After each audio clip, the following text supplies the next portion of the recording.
Isso mesmo.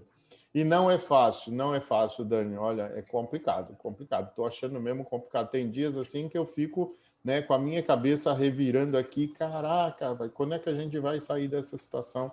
Mas olha, esses dias eu não tenho conseguido nem dormir direito, para ser sincera. Estou estressada que eu estou. Então, mas o problema... Uma insônia danada.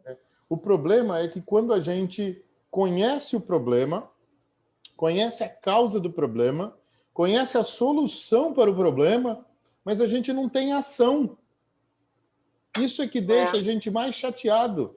Aí a única ação que sobra para a gente é evitar o contato, é evitar, né, sair. Estou falando evitar porque a gente tem que sair, né? Não tem como, quem pode, né? Mas evitar esse contato físico. Então, coisas, por exemplo, né, você fazer um happy hour era a coisa mais natural do brasileiro, né? Então, fazer as festinhas, fazer... E eu acho que essas pessoas que estão, né, participando estão, de certa forma, se arriscando, ou arriscando quem está junto com ela. Agora, cada um tem que medir, porque vai viver com a sua consciência pesada ou não. Pode ser que aconteça, pode ser que não aconteça. Se não acontecer, legal. Mas e se acontecer... É por isso que a gente tem muitos idosos aí que estão desrespeitando, né, professor? Porque eles estão surtando dentro de casa, já tem uma vida pacata e tal, muitos não trabalham mais. Por isso que tem muitos idosos que estão fazendo isso, né? Eles não estão aguentando mais, estão enlouquecendo. Não estão aguentando mais, não estão. Então, e aí, de novo, eu acho que deveria não só os cientistas pensarem na vacina como meio da solução, mas os psicólogos, psiquiatras, assistentes sociais pensarem em formas de como lidar com esse pessoal. Não é? Eu acho que tinha que ter formas. Eu vou ao médico que no consultório dele ele trabalha com 2 psiquiatras e os psiquiatras falaram para ele que nunca tiveram tanto cliente na vida como tem agora e nunca viram tanto cliente surtando, né? Tanto paciente surtando, né? Isso e eu faço acompanhamento.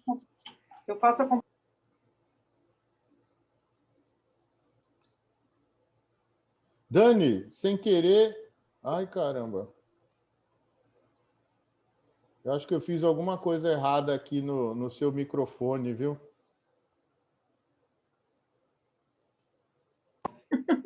Desativou meu fone? Sem querer, eu fui admitir alguém aqui, aí pulou tão rápido que clicou no seu microfone. Desculpa, viu? Desculpa, foi sem querer, tá? Que isso. Ok, vamos lá? Vamos voltar para o nosso conteúdo? Eu estava falando lá do... Vou lá no share. Eu estava falando do nosso...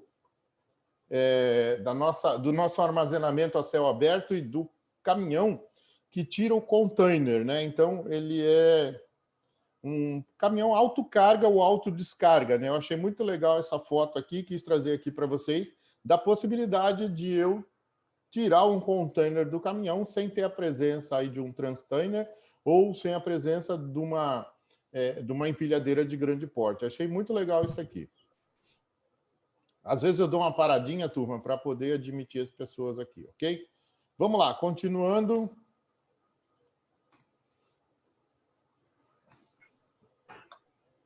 Vamos, raparigo. Ah, tá. Então, aí aquele caminhão que faz a armazenagem ao céu aberto, ele tira o próprio container, mas eu tenho nossa empilhadeira de grande porte. Olha só como ela movimenta na retirada do container e como ela pode posicionar o container numa pilha. Olha só, está posicionando, levantando o container numa pilha. Qual é o grande cuidado? Não sei se vocês lembram quando eu falei de eficiência de equipamento. Logo na nossa primeira aula que a gente falou aqui, acho que foi hoje é quinta, na quinta-feira passada, que eu falei da eficiência do equipamento. Normalmente, esse cara aqui, né, essa empilhadeira de grande porte, ela tem uma eficiência. Vamos supor, por exemplo, esse é um container aqui de 40, né? Um container de 20 cabe, em média, 26 toneladas mais o peso do próprio container, certo? Um container de 40 vai caber, então, 52 toneladas mais o peso do container. Então, eu tenho que ter uma eficiência desse equipamento... Professor, eu acho que de 40 não cabe isso tudo, não. Por que não? Não é o dobro. Lógico que é. Porque por mais que ele seja maior, ele pode envergar no meio, algo nesse sentido, ele tem a mesma... Não é o dobro, não. Não, eu estou falando que cabe, não estou dizendo que eu vou pôr. Não, mas o Entendeu? payload do container 40 não Vamos é ver se a 40 e gente poucos, não. consegue. Quanto que é? Quanto que é? Fala aí para mim. Eu acho que é uns 20... Peraí, deixa eu ver aqui. Não, Vou entrar no site de algum armador. o container de 20 são 26 toneladas em média. Sim, o de 40 não é tão discrepante assim também, não. Não é o dobro, não, professor. Peraí, deixa eu entrar aqui no site de um armador, que eu pego aqui o payload. Tá, enquanto você vê, muito bom, tá me ajudando aqui. Então, esse cara aqui, ele tem que ter a eficiência medida dele, né? Então, vamos supor que é um container de 26 toneladas mais 20 toneladas dos equipamentos dá 46 toneladas. Ah, então esse container, essa empilhadeira de grande porte tem que levantar no mínimo 50 toneladas, tá? E como é que ela levanta 50 toneladas e não tomba? Então, aqui atrás, ele tem um contrapeso. Tá? Então, esse equipamento ele tem que ser muito bem feito para não tombar. Da mesma forma, uma empilhadeira de pequeno porte também, turma. Uma empilhadeira de pequeno porte funciona da mesma forma. É aquelas de gancho, né, de garfo, que sobe e desce lá os pallets. Ela também tem uma condição de trabalhar de acordo com a eficiência dela. E aqui nós temos os RTG ou Transtainer, né, que ele faz o movimento em função do movimento do Transtainer aqui. Tem alguns que tem trilho aqui embaixo, mas a grande maioria aqui no Brasil são pneus. E eles movimentam aqui. Então, eles pegam o container do caminhão e posicionam o container nas suas pilhas. Boa noite, Bruno. Seja bem-vindo. Vamos lá, continuando enquanto a Marcela pega aí para a gente a informação. Um armazém. Então, vamos lá. Agora... Professor, eu joguei lá no grupo da Hambúrguer Sud, que eu sei que é rapidinho. O da Hambúrguer Sud. Container de 40, o payload dele. Tu jogou no grupo? Fala aí para a gente quanto é. É que se eu tenho que sair da minha imagem aqui. Tu só botou o print lá, né? É isso? Isso, peraí, que a minha internet tá meio devagar. Ó. Payload Não, 23. não entrou no grupo, não. Ainda não. Não? Ai, Não. que minha internet tá ruim, professor. Peraí. Fala aí só, depois você coloca. 26. Não, É que lá 26 tá um bonitinho. container de 40? Não, com 26 é um container de 26. 20. Não, professor, não, eu lembro, porque eu fui chamada a atenção por causa disso, porque eu considerei o de 40 o dobro do de 20, mas não exatamente, não precisa necessariamente ser assim, porque por mais que o container de 40 caiba mais coisas em relação a espaço, não quer dizer que ele aguente mais coisas do que o container de 40, Então, porque se você for pensar, ele é formado do mesmo... Ele é exatamente um container de 20, só cabe mais coisas, não quer dizer que ele aguente mais coisas. Então, vamos pensar que num container de 20, que eu coloque 26 toneladas, ele resista a 26 toneladas, porque a densidade do produto faz com que ele seja mais pesado pelo volume que ele ocupa. O que é a densidade? É o peso sobre o volume. Então, por exemplo, eu tenho 80 quilos. Desculpa, 80 seria bom, 90 quilos. E eu ocupo um espaço. Para eu saber a minha densidade, eu pego esse meu peso e divido pelo espaço que eu ocupo. Isso me dá a densidade. Mas, por exemplo, pode ter um cara que tem a mesma altura que eu, só que ele é um pouquinho mais gordinho, ele tenha 100 quilos. Então, a densidade dele é maior que a minha. E pode ter um cara mais magrinho que eu, que tem 80 quilos e ocupe o mesmo espaço. Então, ele tem uma densidade menor. Então, vamos supor que um container de 40, ele é para produtos que tenham densidades menores, mas ocupem mais espaço. Certo? É isso, Marcela? Isso é o que eu entendo. Isso. Eu acho que eu consegui mandar a foto lá. O print que eu mandei, ele tá dizendo mais ou menos em relação à dimensão, tudo do container em si. Se você conseguir dar uma olhadinha. Eu vou pegar o do de 20, peraí.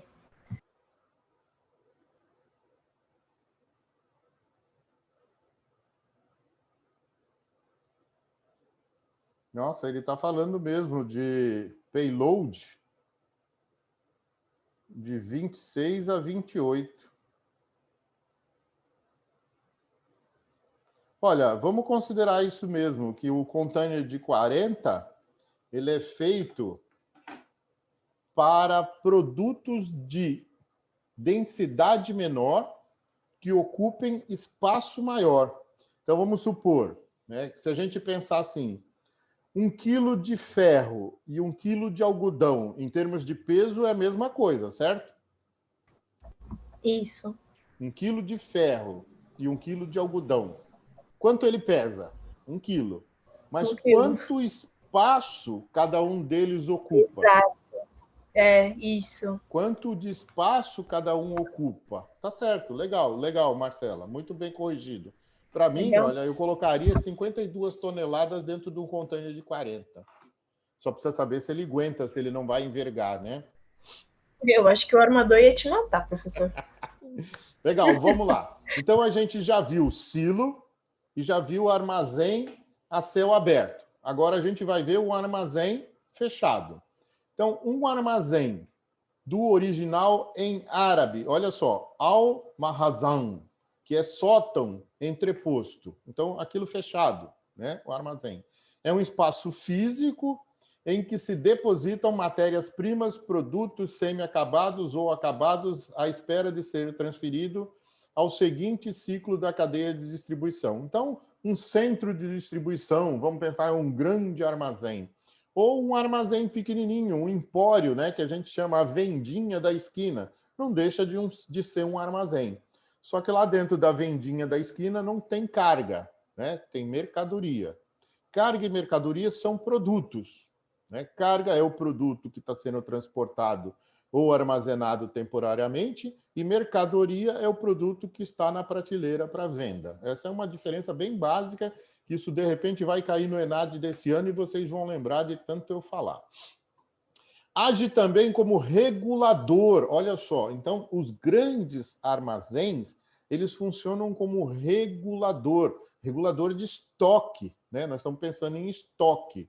Então, eu tenho grandes armazéns, que a gente vai falar da tancagem, principalmente da tancagem de etanol, que eles guardam o álcool para quando tem baixa na produção, eles ofereçam esse álcool que está lá guardado como regulador. Então, age também, né, esse grande armazém, ou o grande silo também, tá, pessoal? Não é só o armazém, o espaço físico, o armazém, não. O grão também, o graneleiro, né, onde guardam os grãos, também agem como regulador do fluxo de mercadorias entre a disponibilidade, ou seja, a oferta do produto, e a necessidade, a procura dos fabricantes, comerciantes e consumidores, que é o que aconteceu no arroz, né, turma?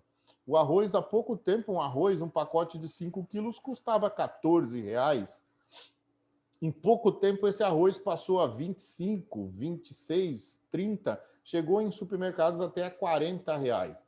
Isso aí é a tal da disponibilidade versus necessidade.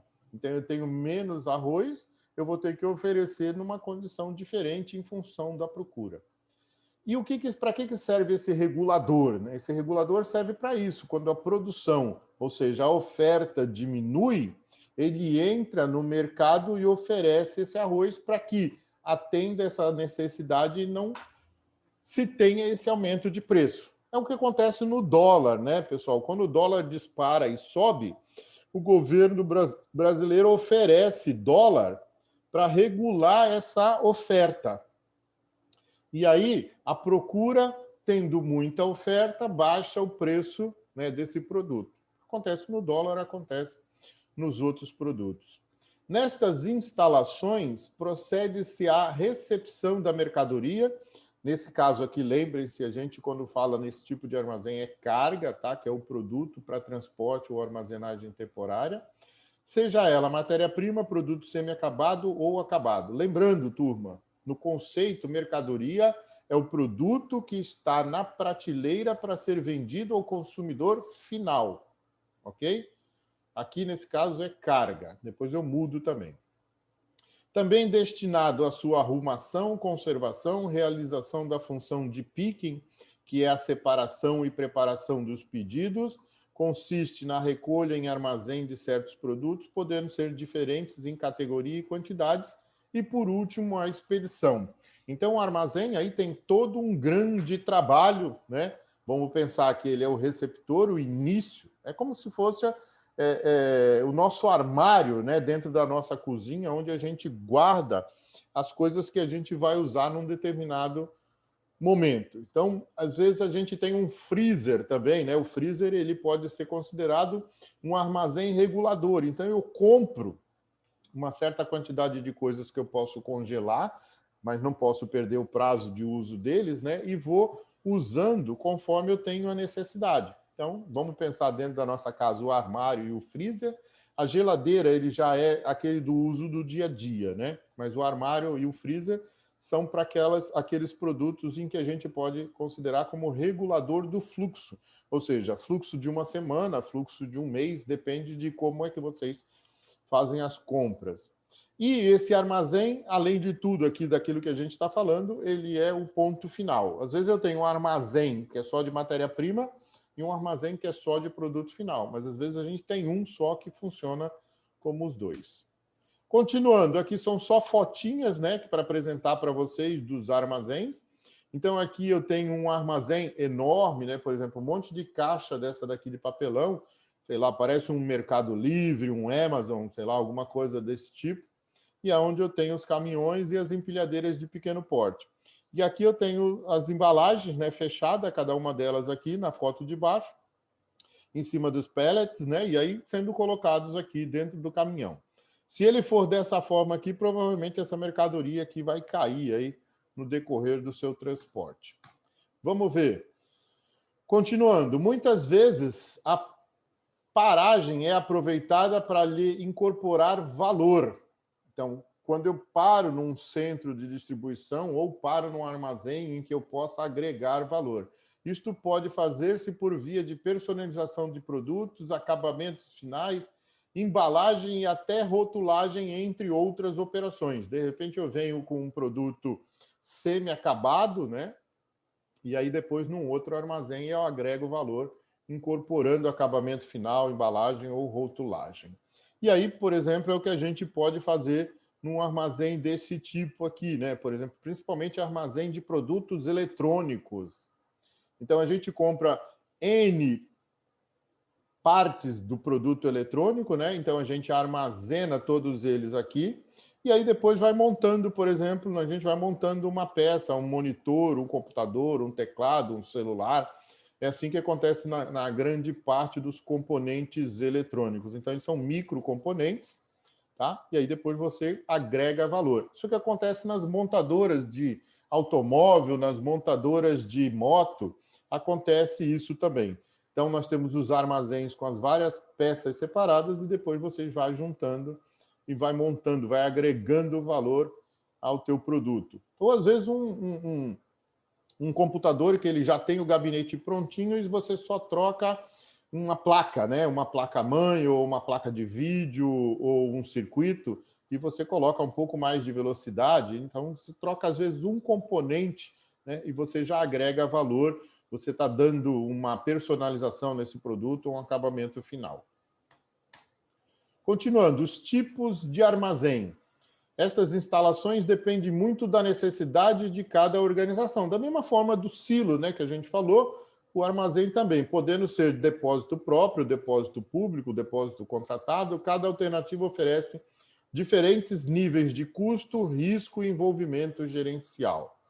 Então, se eu tenho uma empresa em que a minha capacidade de operação pode ser realizada por um armazém de terceiro, que é o que a gente hoje tem de monte, né, disponíveis de monte armazéns de terceiro, e que fazem tudo aquilo para a gente, desde o recebimento, vistoria, armazenagem temporária,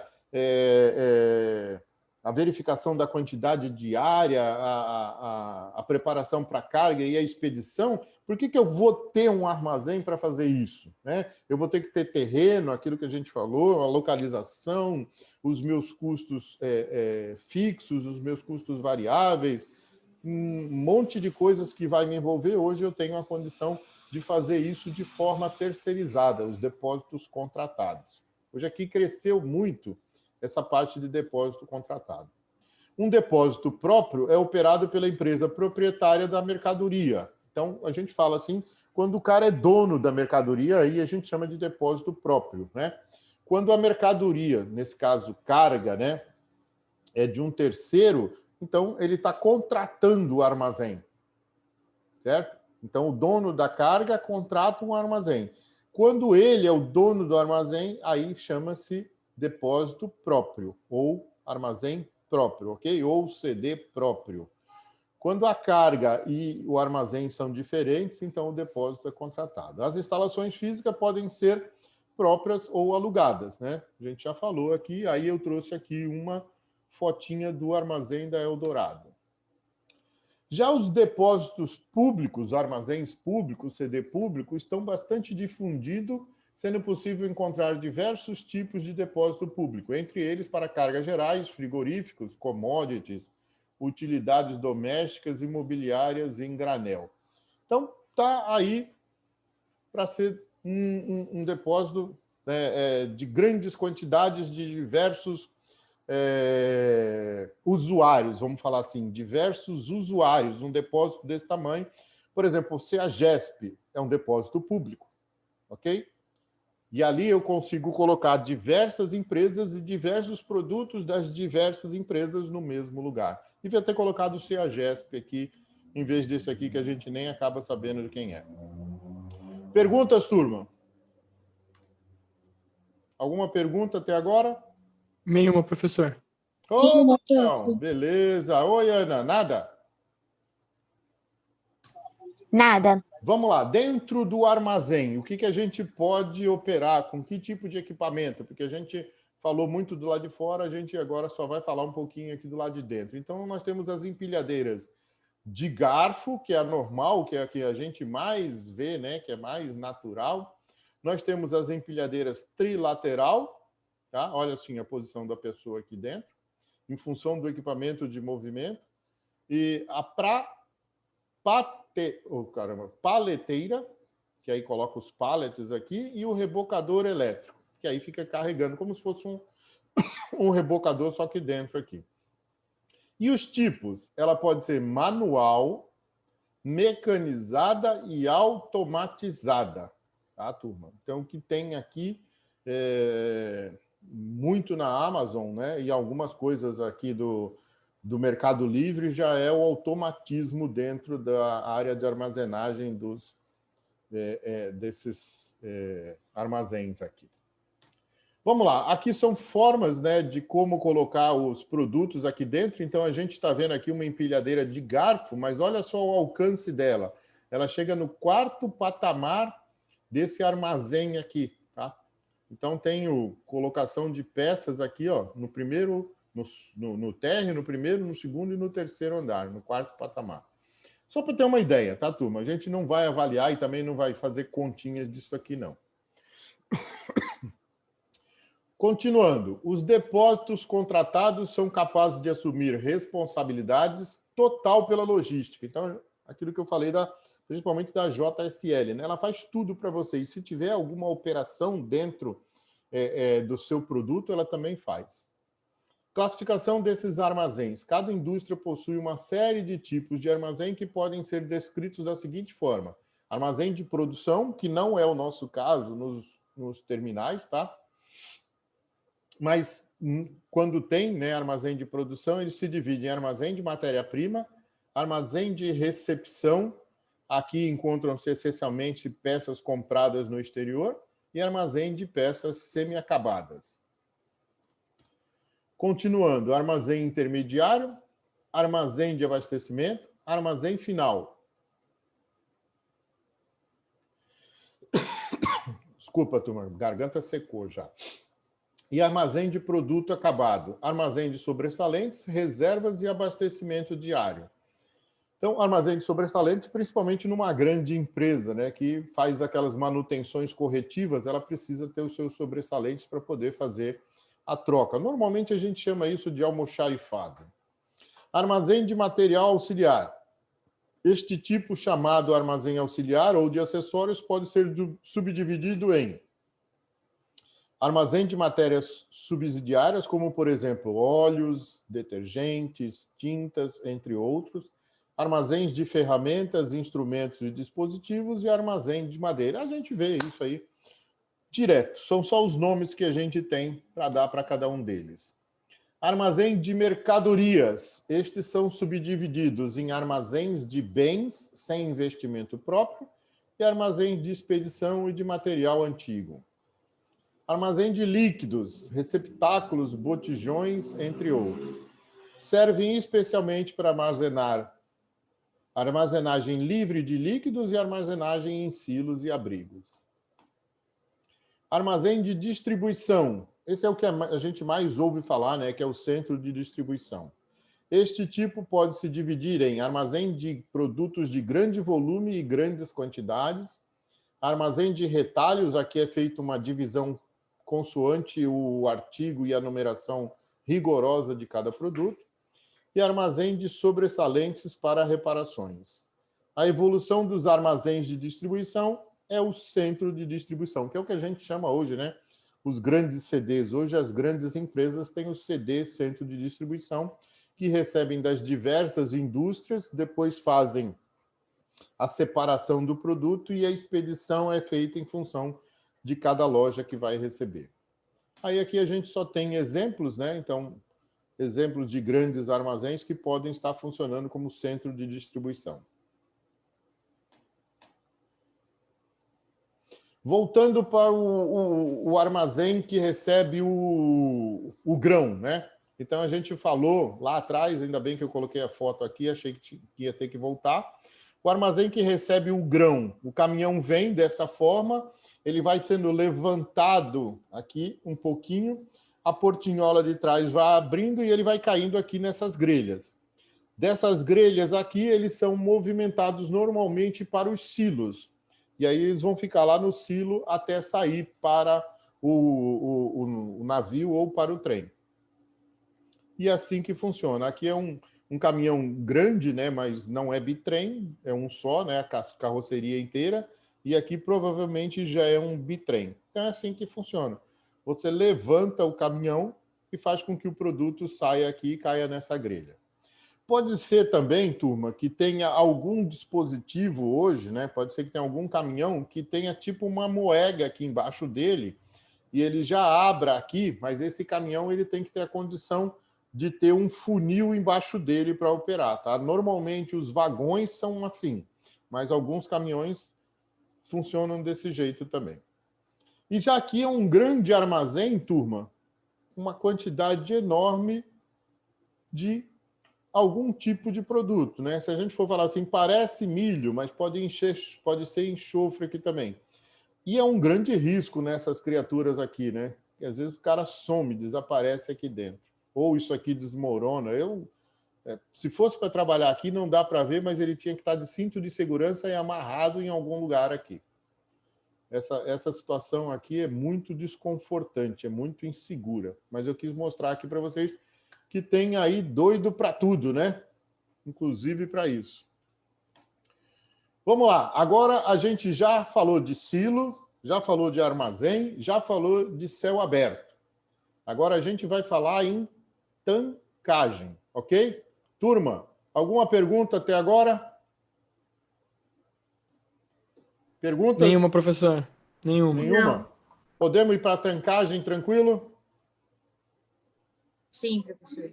Ok, muito bem, Stephanie. Então vamos lá. Tancagem. Tancagem, vamos falar assim, pessoal, é uma espécie de armazenagem também, né? Quando a gente fala em armazém, a gente tem que entender a forma construtiva do armazém. Então, esse armazém que a gente vê normalmente é uma construção física de telhado. Um grande galpão, uma grande casa, aquela coisa enorme, né? Composta de um telhado. Um silo é algo mais cilíndrico vertical, mas ele pode ser grande também. E um tanque ele é composto de mais, né? O material construtivo dele é mais um processo ferroso, né? Um material, assim, um metal. né? Quando a gente fala de armazém, pode ser de metal, pode ser de madeira, um silo, normalmente depende daquilo que você vai usar, né? Se ele for um silo de pressão negativa, ele não pode ser de madeira. Mas aí tudo depende da finalidade. Então vamos lá, um tanque. Um tanque de armazenamento, ou seja, é para armazenar alguma coisa, também designado como reservatório. Então, muita gente chama de reservatório. Aquela caixa d'água que tem em cima embaixo do nosso telhado, em cima da nossa laje, é um tanque. É um tanque por quê? Porque ele armazena um líquido. Ok? Aqui ele é um reservatório e é um recipiente destinado a armazenar fluido à pressão atmosférica. O que é um fluido à pressão atmosférica? Fluido à pressão atmosférica é um líquido que só tem em cima dele a pressão do ar. Lembra que eu falei da pressão que a gente tem na nossa cabeça, que é a quantidade de ar que está na nossa cabeça? Então, um fluido à pressão atmosférica é um fluido que tem em cima dele o peso do ar. Normalmente, esse fluido que a gente chama é líquido. Por quê, professor, eu tenho fluido líquido? Porque eu também posso chamar o fluido de gasoso. Fluido líquido ou fluido gasoso. Por que ele é um fluido gasoso? Porque eu posso movimentar da fluidez dele como gás. Por exemplo, quando eu coloco o GLP dentro de um botijão, eu coloco lá a uma pressão que eu transformo um fluido gasoso num fluido líquido. Mas na hora que eu abro a válvulazinha do meu botijão de gás pro fogão, ele se transforma em gás. Aí ele vira novamente um fluido gasoso. Tá? Então, para não confundir de uma forma geral, a gente chama todo produto armazenado em tanque, a gente chama de fluido. Esse fluido pode ser, então, líquido ou pode ser gás. Então, ele é um fluido, né, à pressão atmosférica e a pressões superiores à atmosférica. Então, olha só, pessoal, quando ele é um fluido líquido, ele não precisa ter pressões, formatos de tampa que a pressão seja diferente da atmosférica. Quando ele é um fluido gasoso, se eu tiver só pressão atmosférica em cima dele, ele vai tender a fugir para a natureza. Então, eu tenho que colocar um outro tipo de, vamos brincar aqui, né, falar vulgarmente, de tampa, tá, turma? Mas é o teto, né? Vamos falar assim em tampa, como se eu estivesse colocando tampa numa panela. A gente já vai explicar um pouquinho mais isso aqui. Na indústria de processo, principalmente de indústria química, a maior parte dos tanques de armazenamento são constituídos de acordo com os requisitos definidos pelo Código Americano API 650. Isso aqui é a construção. Esses tanques podem ter dimensões variadas, indo de 2 ou 3 metros de diâmetro até mais de 50 metros. Essa regra geral, em regra geral, né, instalados no interior de bacia de contenção. Então, por exemplo, quando a gente constrói a nossa casa e a gente faz a laje, a gente faz no beiral da nossa laje uma muretinha de contenção. Para quê? Para que essa água se vaze, né, dessa caixa d'água, não fique jorrando para fora. A gente faz uma muretinha de contenção. Para essas grandes indústrias operarem, ou um terminal portuário operar com um produto químico líquido, ele tem que fazer essa bacia de contenção. Para quê? Para que, se houver um vazamento nesse tanque, o produto fique contido nessa bacia de contenção. Contido mesmo. Por exemplo, se for um produto inflamável e ele pegar fogo, ele fica contido, pegando fogo dentro da bacia de contenção. Foi o que aconteceu lá naquele acidente daquela empresa. No começo ele até ficou contido, mas depois, por algum problema, ele avançou outras bacias e acabou pegando em outros tanques. A gente tem até uma foto aqui, tá? Com a finalidade de conter os derrames em caso de ruptura. Faltou um P aqui, tá, pessoal? Ruptura do tanque. A sua construção pode ser feita com trecho fixo ou flutuante. Na realidade, olha só, não é trecho, é teto. Tem um C a mais aqui. O estagiário nosso aqui está bravo hoje, hein? A sua construção pode ser feita com teto fixo ou flutuante, interno ou externo, dependendo sempre das características e do tipo do produto a armazenar. É de extrema importância, olha só, turma, é de extrema importância realizar-se de forma regular e periódica a verificação e limpeza das estruturas e equipamentos utilizados para armazenar esse produto, principalmente se for um produto corrosivo, né? Um produto, e a gente sabe que tem vários ácidos, né, que o Porto de Santos trabalha.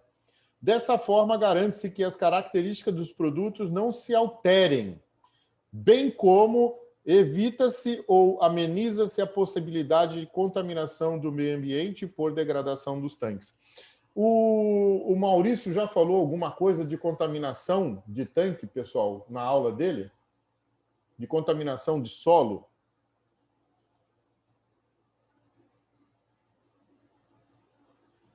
Oi, turma. O Maurício... Contaminação de quê, Não professor? exatamente, professor. Contaminação do solo.